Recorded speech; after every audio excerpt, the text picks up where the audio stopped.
அப்படி தான் ஒரு முறை என்ன பண்ணாங்க, ஒரு சின்ன கப்பு எடுத்துக்கிட்டார் அவர் மட்டும் அந்த கப்பில் போட சொன்னார். ஒரு இட்லிக்கு மேலே அது பிடிக்காது.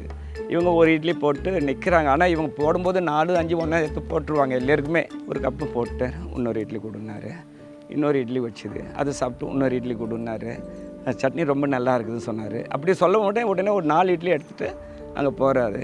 போன உடனே அதனால தான் நான் இந்த கப்பு எடுத்துக்கிட்டேன்.